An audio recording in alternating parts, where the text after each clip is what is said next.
Sir ఏదైతే నిన్న జగన్మోహన్ రెడ్డి గారి ప్రెస్ మీట్ దాదాపు గంటన్నర పైన చూసే ఉంటారు. దాంట్లో ఆయన వైఖరిని ఎలా మీరు చూస్తారు?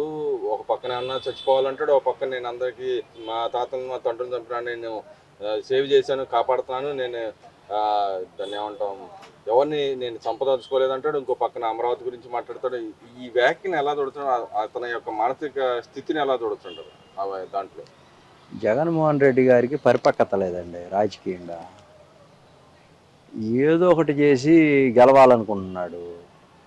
అమరావతిలో అభివృద్ధి శరవేగంగా ముందుకు వెళ్తుంది.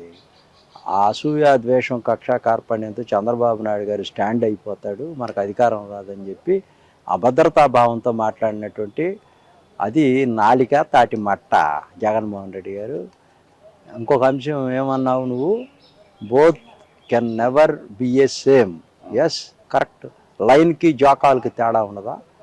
లైన్ అనేది చంద్రబాబు నాయుడు, జోకాల్ నక్క అనేది నక్క జిత్తులో జగన్మోహన్ రెడ్డి గారు.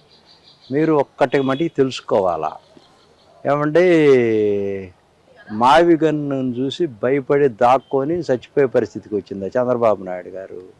ఆయన మానసిక స్థితి 76 ఏళ్ళైనా 16 ఏళ్ళ యువకుల్లాగా ఉన్నాడు. ఇప్పటికీ నువ్వు కొంతమంది యువకులు పుట్టుకతో వృద్ధులని నువ్వు కుర్రాడివైనా ముసల్తనంలో ఆపాదించుకుంటున్నావు.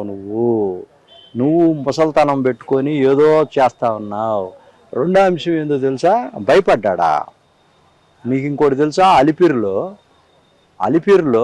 2003లో క్లైమర్ మైన్స్ పేలితే ప్రపంచంలో ఎవడు బతికి బట్ట కట్టలేదు.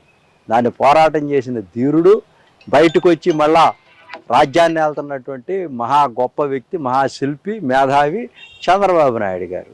నువ్వు చూసి సిగ్గు తెచ్చుకో. భయపడతాడా చంద్రబాబు నాయుడు గారు? నీళ్ళు చచ్చిపోవాలనే విధంగా కోరుకోవటాన్ని ఎలా చూడుతుంటారు? ఆయన స్థితి ఏంటంటారు? ఒక పక్కన నా తాతని తండ్రిని నేను చంపిన, బాబాని చంపినా నేను క్షమించానని చెప్పి అంటున్నాడు, శాంతి దూతనని చెబుతున్నాడు. ఇంకో పక్కన చచ్చిపోవాలని కోరుకుంటా ఉన్నట్టుగా మాట్లాడుతూ ఉన్నాడు కదా. అది రాజకీయాల్లో కరెక్ట్ కాదండి. హత్యా రాజకీయాలు చేసినటువంటి ఫ్రాక్షనిస్టులు ఒక రకంగా వివేకానంద రెడ్డి చెంపదెబ్బ కొట్టావు నువ్వు. గొడ్డల పార్టీ గొడ్డలతో నరికి చంపించావు ఏంటి? రెండోది ఏంది? రాజారెడ్డి ఫ్రాక్షన్లు చేసి ఎంతోమందిని హతమారిస్తే అతన్ని వాళ్ళు హతమార్చారు ఏంటి? మీ కుటుంబం మొత్తం కూడా, ఆయన స్వతంత్ర సమరయోధుడేంది రాజారెడ్డి గారు. చాలా మందిని అక్కడ సతీష్ గారిని కానీ ప్రథమంగా ఉండేవాళ్ళు వాళ్ళందరినీ పక్కన పెట్టుకుని రోజున ప్రెస్ మీట్లు పెడుతున్నావే మీ తాతగారిని చంపేసిన వాళ్ళందరినీ. ఇది నీతా? ఇది నీచమైనటువంటి మనస్తత్వం కాదా? జగన్మోహన్ రెడ్డి గారు మీరు మారండి. మారి మీరు అవకాశం ఉందంటారు, మరే అవకాశం ఇన్ని రోజులు చెప్తున్నా మారకపోతే 3 సీట్లు కూడా రావండి.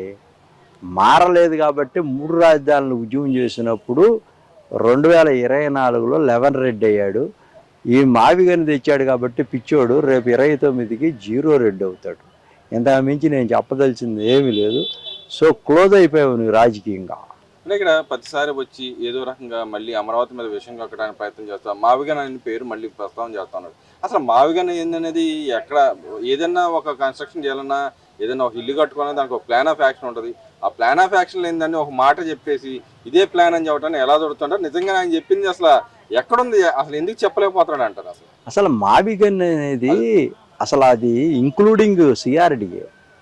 అది ఒక 87 కిలోమీటర్ల వైశాల్యంలో రాజధాని, విజయవాడ రాజధాని ముఖద్వారం. మచిలీపట్నం కూడా దాంట్లో భాగం, గుంటూరు కూడా దాంట్లో భాగమే. ఈ 2 జిల్లాల్లో దాన్ని విడివిడిగా చూడాల్సిన అవసరం ఏముంది? ఇవన్నీ కూడా జంట నగరాలు అవుతాయి కదా, సికింద్రాబాద్ హైదరాబాద్ లాగా. ఇదంతా ఒకటైపోతుంది కదా. అమరావతి అంటే ఒక 29 గ్రామాలకే పరిమితం కాదుగా. హైదరాబాద్ అంటే ఒక దిల్సుఖ్ నగర్కో లేకపోతే నాంపల్లికో పరిమితం కాదు కదా. అట్లా పెరగాలని కోరుకోవాలి, విజన్ ఉండాలి. కానీ జగన్మోహన్ రెడ్డి గారికి విజన్ లేదండి. తాత్కాలికంగా డీబీటీలు 3,75,000 కోట్లు నాన్ డీబీటీలు ఎక్కేసి అప్పులు చేసి పప్పు కూడు తిన్నటువంటి నైజం అతనిది. అంటే ఇక్కడ ఎక్కలేని విధంగా అవినీతి జరుగుతుంది, పదే చెబుతున్నాడు. దాన్ని ఎందుకని చూపిలేకపోతున్నాడు అంటారు ఇక్కడ ఎవరు? జగన్మోహన్ రెడ్డి గారు. టవర్స్ లో ఇన్ని కోట్లు తినేస్తున్నారు, గతంలో ఇచ్చిన వాళ్ళకి ఇస్తా ఉన్నారు, అవినీతి జరుగుతుందని చెప్తా ఉన్నాడు. కానీ విషయంగా చూపించడానికి ఎందుకని ఆయన దగ్గర ఆధారాలు లేవంటారు? అసలు నిజం ఉంటే కదండి అక్కడ రాజకీయాల్లో బురద చల్లటం సామాన్య మామూలుగా. నేను కూడా చల్లుతా. జగన్మోహన్ రెడ్డి గారు ఆ ఆ చెల్లిని మోసం చేశాడు, అమ్మని మోసం చేశాడు, సునీత అమ్మని మోసం చేశాడు, ఏంది అందరిని మోసం చేసి పైకి వచ్చాడు. 1,00,000 కోట్లు కాజేసి క్రిప్టో కింద 16 నెలలు జైలుకు పోయించాడు. చంద్రబాబు నాయుడు గారిని అభియోగాలు మోపి జైలుకు పంపించాడు. అసలు ఇతని క్రిమినల్ మైండ్ అండి. అసలు ఇతనికి విధానపరమైనటువంటి అంశాల మీద జిఏడి మీద పట్టే లేదు. అతను ఏంటంటే ఒక శాసనసభ్యుడి కన్నా కూడా, నేను చెప్పేది ఏంటంటే ఒక కార్పొరేటర్ కన్నా ఒక కౌన్సిలర్ కన్నా తక్కువ, కార్పొరేటర్కి ఎక్కువ, కౌన్సిలర్. ముఖ్యమంత్రి కూడా చేసిన పరిస్థితి మన రాష్ట్రానికి. ముఖ్యమంత్రి అంటే దౌర్భాగ్యం మన రాష్ట్రం. కానీ చంద్రబాబు నాయుడు దౌర్భాగ్యం అని చెప్పి మాట్లాడుతున్నాడు ఇప్పుడు. చంద్రబాబు నాయుడు గారు దౌర్భాగ్యం ఎట్టవుతుంది? 50 years ఇండస్ట్రీ, 77లోనే 78లోనే ఆయన మంత్రి అయినటువంటి నేపథ్యం ఎమ్మెల్యే దగ్గర నుంచి. ఇతను వితౌట్ వైఎస్ఆర్ ఏమన్నా నథింగ్. జగన్మోహన్ రెడ్డి గారు తండ్రి పేరు చెప్పుకొని, చెట్టు పేరు చెప్పి, కాయలు అమ్ముకొని, కులాలను అడ్డం పెట్టుకొని, కుక్కమూతి పిందిలాగా మా తాతలు నేతులు తాగారు, మా మూతులు వాసన చూడండి అని చెప్పేటువంటి ఒక ఘనచరిత్ర గారి పరిటాల రవిని హతమార్చిన దాంట్లో వాళ్ళ నాన్న అడ్డం పెట్టుకొని సిబిఐ వేయించుకొని మేనేజ్ చేసినటువంటి వ్యక్తి. బాలకృష్ణ విషయంలో గన్ను తీసుకొచ్చి టపా టపా పేల్చాడు. నిజమే, పేల్చాడా పేల్చలేదని జనానికి తెలుసు, కోర్టులకు తెలుసు. కానీ పేల్చాడు, మేమే కాపాడాము అనే ఈ మధ్య కాలంలో నంగరాజ్ తొంగబుర్రలాగా లక్ష్మీపార్తి గారు చెబుతుంది, ఏవేదో అక్కడ సాక్ష్యం ఉన్నట్టుగా వాళ్ళందరూ కూడా ప్రచారం చేసుకుంటా ఉన్నారు. అట్లయితే దోషుల్ని రక్షిస్తాడనమాట. మానభంగాలు చేసిన వాళ్ళు, మర్డర్లు చేసిన వాళ్ళని రాజశేఖర రెడ్డి గారు అంటే చేసి పరిటాల రవి విషయంలో కూడా జగన్మోహన్ రెడ్డి గారిని సేవ్ చేశారు అనేది స్పష్టంగా తెలుస్తూ ఉంది. ఆ రోజు చెప్పింది నిజమేనంటారు. గతంలో అయితే మన బొత్స గారు కానీ, ఇటు పక్క ఈయన మన మాజీ మినిస్టర్ సీఎం గారు రోషి గారు చెప్పింది నిజమేనంటారు ఆ రోజు? దాంట్లో 100% నేను కూడా విన్నా రోషి గారితో దగ్గరగా 1 to 1. రోషి గారు నాకు కూడా చెప్పాడు. ప్రధాన నిందితుడు ఈయనే అవుతాడు అంటారా పటార హత్య కేసులో? దాంట్లో డౌట్ లేదు. రోషి గారు నాకు ఒకటి చెప్పాడు, గురునాథం రాజశేఖర్ రెడ్డి నా దగ్గరికి వచ్చి ఏడ్చాడు.